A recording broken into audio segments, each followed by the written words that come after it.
as Israel is now being told by the most deeply biased and anti-Israel organization on the planet, the United Nations, and the chair of this panel that's determined they are committing genocide. What's her name? God, she is just so dreadful. Navi Pillay. And they're saying that Israel has committed genocide now against the Palestinian people. About 2% of the population has died in this war, with an almost 1-to-1 ratio being Hamas fighters. It sounds to me like the opposite of a genocide. It sounds to me like a just war. And around, let's say, 75% of the buildings in Gaza have been destroyed. Why haven't 75% of the people been destroyed? If Israel wants to commit genocide. It is sick. And this is why I want to share with you this clip from Douglas Murray, an interview he did where he was dealing with a very hostile reporter.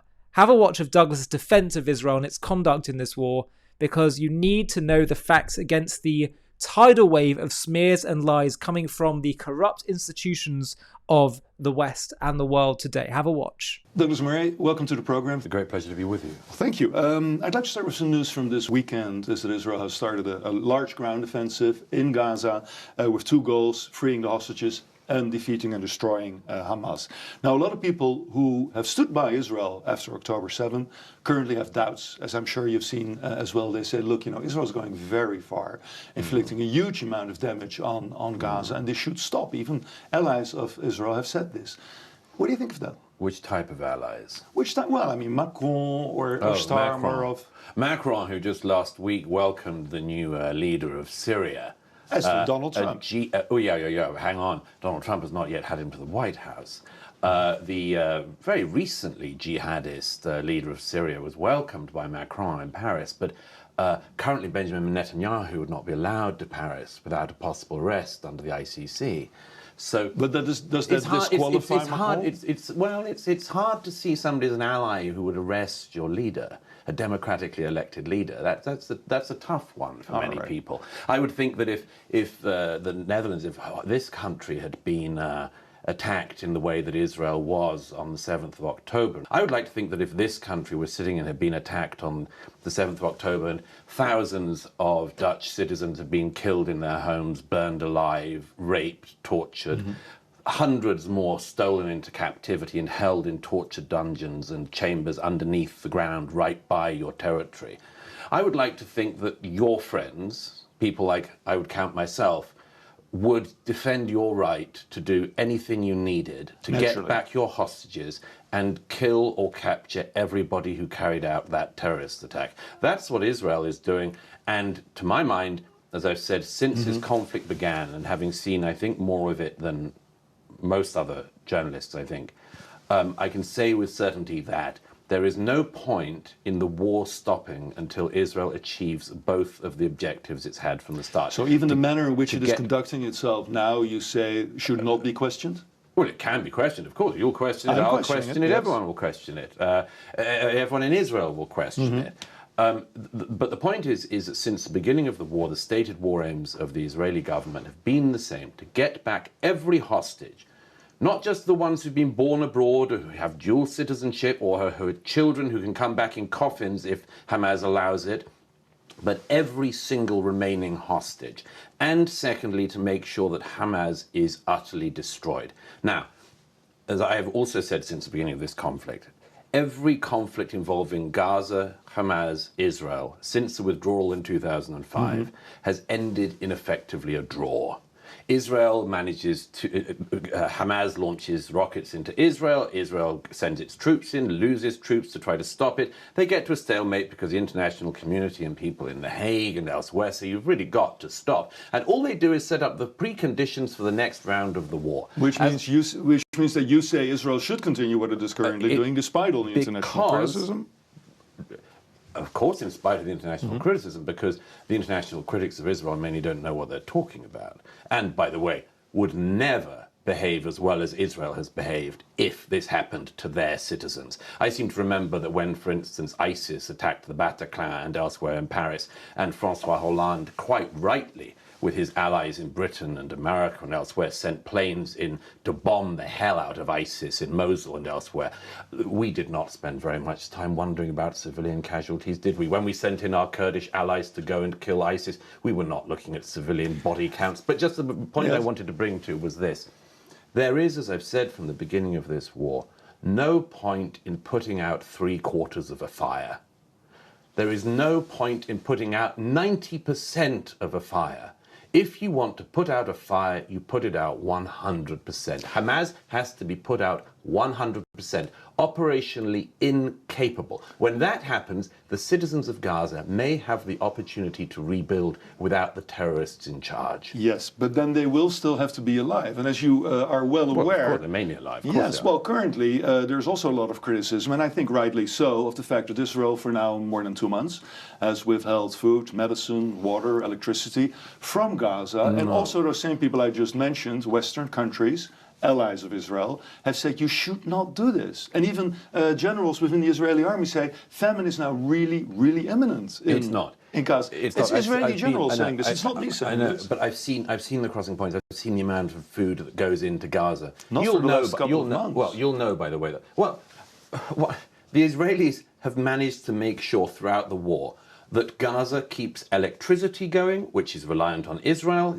Amazingly enough, one thing Hamas didn't do whilst it was in power was to spend money on the energy infrastructure. If only they hadn't have used all that money for rockets and for murdering Jews, maybe they could have made an energy infrastructure. But still, throughout the war, the Israelis have given electricity to the Gazans. They have continued to allow all the necessary food into Gaza. If you go to Gaza and you see the citizens, they do not lack for food. In fact, many of the Gaza citizens, if you look at the amount of food that has gone in, even in recent months, it is more than the daily recommended allowance of the UN on food that people need. So, Douglas, how come then that the entire international community and also a well-known and good journalists say, look, there is a tremendously terrible situation. Well, even Donald Trump said a lot of people are hungry and suffering in Gaza. Yeah, a lot of people are suffering. Because Israel is withholding food and medicine. It's almost as if you shouldn't vote in a terrorist group to govern you and then keep invading and butchering your neighbours. So it's also the responsibility of the civilians. It's almost as if there's a lesson to learn here, isn't there? I mean, I have managed all my life not to stockpile rockets in my house and fire them at my neighbours. I'm sure you have also resisted this urge. No, I've not done that. I treated you as too pacifist a Dutchman. But I would imagine you've restrained yourself from doing that. I've imagined that, like me, you've restrained yourself from breaking into your neighbours' houses and raping and burning them alive. There is a consequence from continuously starting wars against your neighbour and trying to annihilate them. Well, one other thing is, if you keep trying to annihilate your neighbour, which is what Hamas has tried to do repeatedly, you will pay a consequence. The citizens who you purport to look after will pay a consequence. And if Hamas had decided to build one bomb shelter in Gaza for the citizens, instead of building an entire tunnel network for their jihadist fighters and for their rockets, things could be different. But there's one other thing that has to be said. Show me one other war in human history where the side that has been attacked, Israel, is expected not to just pump energy into the place that has attacked it, but to keep allowing as much food as the citizens need to sustain them. Would that happen in any other conflict? I can't think of one historically. I've asked many historians if they can think of one. And this is the first conflict in human history where the side that has been attacked and tried to be annihilated by a terrorist group is expected to make sure that, among other things, as well as not harming anyone in the enemy territory, they make sure that the enemies in question are fully nourished and get their 5 fruit and veg a day. Isn't that also because Israel, being the one democratic state in the region, should be held to a higher standard, could be held to a higher standard than their terrorist, terrible adversaries? I agree. But so we could ask Israel to maintain a position within international law, couldn't we? Well, you see, the problem is that this isn't about a higher standard. It's about a higher standard. The standard that Israel is expected to operate on is not a double standard, it's a triple standard, as the Prime Minister has said many times. The standard that Israel is expected is a standard of warfare which is not just in line with Geneva Conventions, which it is, but is far superior to them. It is expected to behave in a way which the French army is not expected to behave in, that the American and British armies are not expected to behave in, that the Dutch army would not be expected to behave in. And this is why, you think? Why do we in the West hold Israel to a higher standard than, as you purport, we would do with other countries? Well, why are we sitting in a city where you allow maniacs on the streets to unbelievably spit on the reputation of this country by hollering at Jews, by attacking Jewish sites, by screaming at Holocaust survivors when they go to open a museum in this city? Why is it that the name of your country, this country, has been so smeared? It's because there's a different standard. I think, I keep a fairly close look on your country, not as close as I'd like. I think that your streets have not been in turmoil in recent years over the civil war in Syria, the war in Yemen, the occupation of an EU member state in the north of Cyprus. I don't think from one year to the next the Dutch citizens, which is what is reported on the news as being, that the Dutch citizens come out and racially attack citizens of other countries. That's what the world sees in the Netherlands. This is what it sees in Holland. Your answer is partially rhetorical, I assume. No, it's not just rhetorical. It's partly rhetorical, obviously, because I'm using words. But it's not just rhetorical. You have to bear this in mind in a country like this. Why have you got on your streets people every week setting off flares, burning flags, screaming at strangers? You know, that's not Israel's problem. That's your problem. And it's a problem you've allowed to get out of hand. You've written about this extensively before. You've written about a lot of things. The death cult part about Hamas is also very interesting. But you've written about Western civilization. Yes. And the threats to Western civilization. Yes. Do you think we could end on a positive note? Meaning, not only what are the negative things that are attacking Western civilization, what makes it so special in your view? What makes it worth fighting for, so to speak? Well, to my mind, and I'd imagine to most people watching's mind, although not everybody, I think this is a great civilization which has given us great things. It's given the world great things. It's given us great culture, great learning, great advances in every field of science, of liberty, of political freedom, of religious freedom. I could list it and go on all day. But these are things which we are at risk of losing. And there are people on your streets, as there are on the streets of America and the streets of Britain and every other Western country, who always attack Israel first but never last. And I want these people to be told very clearly, if you do not like it here and want to be part of the Western society, go somewhere else. There's a lot of unfree countries in the world you can have a happy, unfree life in. But if you want to join us and be part of us, welcome. But if you don't, it has to be made clear you go. But if you want to join us, join, and this can get better. And that goes for everybody then? Oh, everybody yeah. who's willing to adhere to the laws and the standards of this country? In the same way that if I decided to migrate to Pakistan, I would be expected to abide by the courtesies of Pakistan. Do you have any plans in that direction? You know, I've been thinking about it, but I prefer Amsterdam on a sunny day. Okay.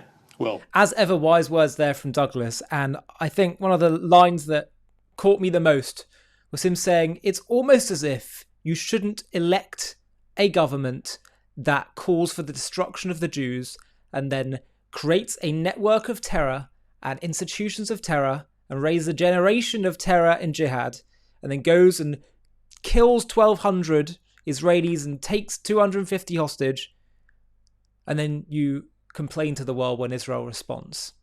It's almost as if one shouldn't do that, and then none of this would happen. That's precisely the point. And because the war's been going on now for quite a while, some people have forgotten this, though to be honest, I think a lot of people intentionally forgot it within a couple of weeks, maybe even days. That, by the way, is why some argue maybe Israel should have acted a lot more swiftly, that wars should be done quickly and comprehensively. That would mean, on the one hand, it would be a lot more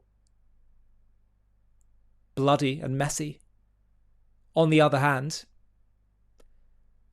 you would stop a generation from growing up now. It's been 2 years knowing only war. There's been nearly 1,000 Israeli soldiers that have died fighting Hamas and trying to get back the hostages. Is that right? Is that moral? Be in no doubt, they are, of course, our heroes and the greatest of the greats. You know, the Lubavitcher Rebbe was asked by someone that living in Israel, I think in the south, and couldn't find a righteous rabbi or someone's grave to pray by, because we're told that praying by the graves of the righteous allows for a certain level of divine connection and divine grace. And the Rebbe said, go pray by the grave of a soldier. They are the greatest of the greats. They are the closest of the close to God. And we've seen an incredible new generation rise up in Israel. And it's so bizarre that the world, or the haters of Israel around the world, I'm not going to generalize about the whole world, but the haters of Israel around the world point the finger at Israel and accuse them of the most terrible, evil aims and actions. Whereas it turns out that actually, for those who have their eyes open and know the truth, and certainly those inside of Israel can see, that Israel is the embodiment of light, of goodness, of morality. And every accusation Israel is faced with, it's not just that it's not true, it's that the truth is the opposite.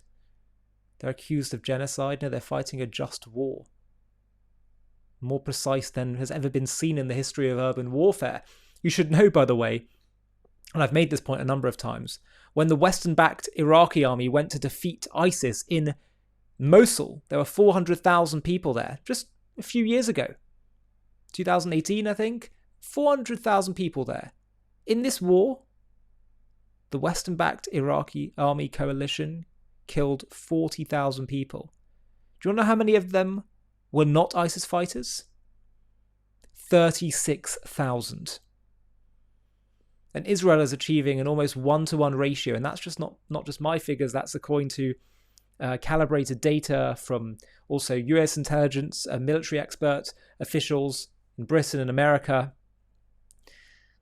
And by the way, in previous wars between Israel and Gaza, Israel, the IDF makes certain claims about how many are Hamas that they've killed and how many are non-combatants. And it always turns out to be pretty much accurate because Israel's going off intelligence data.